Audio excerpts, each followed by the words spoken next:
Inflation क्या होता है, सिंपल भाषा में समझेंगे हम।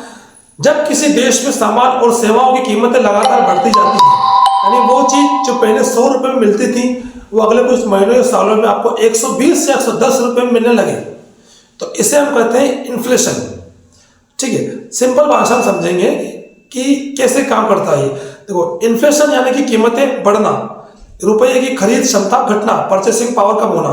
पहले 100 रुपए में ज्यादा सामान मिल जाता था, लेकिन अब नहीं मिलता, अब उतने पैसों में कम सामान मिलता है। ये इन्फ्लेशन के कारण होता है। ऐसा क्यों होता है?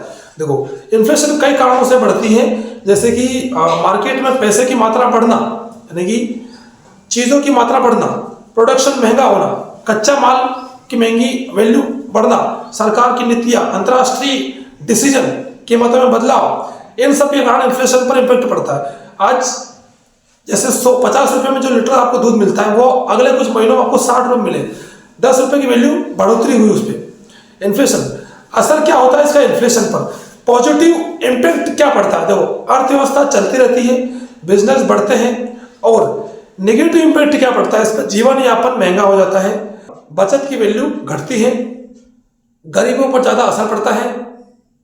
सरकार क्या कर सकती है इन्फ्लेशन के ऊपर? देखो, भारत में reserve bank of India RBI ब्याज दरें बदलकर मुद्रास्फीति यानी इन्फ्लेशन को कंट्रोल करने की कोशिश करती है।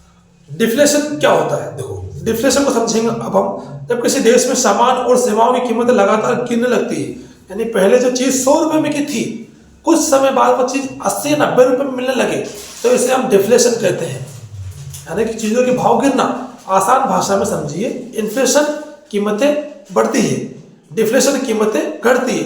डिफ्लेशन में क्या होता है? आमतौर पर जब लोगों की खरीदने की ताकत घट जाती है, मार्केट में मांग कम हो जाती है, लोग खर्च करने की बजाय पैसे बचाने पर जोर करते हैं, कंपनियां प्रोडक्शन कम कर देती हैं, तो कंपनियों को मजबूरी में कीमतें घटानी होती है। डिफ्लेशन अक्सर बुरा क्यों माना जाता है?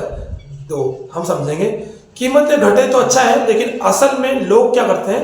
लोग खर्च करना टाल देते हैं, सोचते हैं अभी मत खरीदो, आगे और सस्ता मिलेगा, ये सोच के लोग मार्केट में कम चीजें खरीदते हैं। कंपनियों को नुकसान, प्रॉफिट घटता है, बिजनेस बंद हो सकते हैं, नौकरियां खतरे में जा सकती है, सैलरी भी कम हो जाती है। ये सब क्यों होता है? सब डिफ्लेशन के कारण होता है, क्योंकि कंपनियों की घटाई होती है।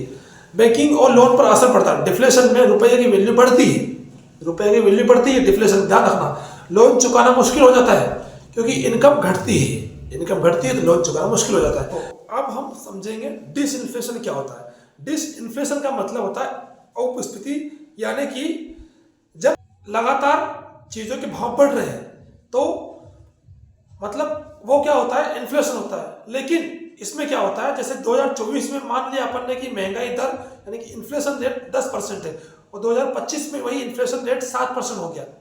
महंगाई पहले भी थी, अब भी थी, पर पहले इन्फ्लेशन रेट 10% था और अब इन्फ्लेशन रेट 7% हो गया है। तो इसे कहते हैं हम डिसइन्फ्लेशन, यानी कि इसमें कीमतें तो बढ़ रही है पर अब कीमतें स्लो हो गई है, इसे कहते हैं हम डिसइन्फ्लेशन। यानी जिसे सिंपल से एग्जांपल से हम समझेंगे, एक कार की स्पीड बहुत तेजी से चल रही है, उसे हम कहते हैं इन्फ्लेशन, और वही उसी कार की स्पीड थोड़ी स्लो हो गई है, चल तो रही रोड पे पर उसकी स्पीड थोड़ी स्लो हो गई है, उसे हम कहते हैं डिसइन्फ्लेशन। समझ गए? तो ये होता है इन्फ्लेशन और डिसइन्फ्लेशन में अंतर। तो आई होप, उम्मीद करता हूं कि आप पूरी वीडियो को अच्छे से समझ पाए होंगे, और ऐसी और फाइनेंस वाली वीडियो के लिए चैनल को सब्सक्राइब कर ले और वीडियो को लाइक कर ले, ताकि और ऐसे बेस्ट फाइनेंस वाली वीडियोस अब तक लाता रहूं मैं। Thank you so much.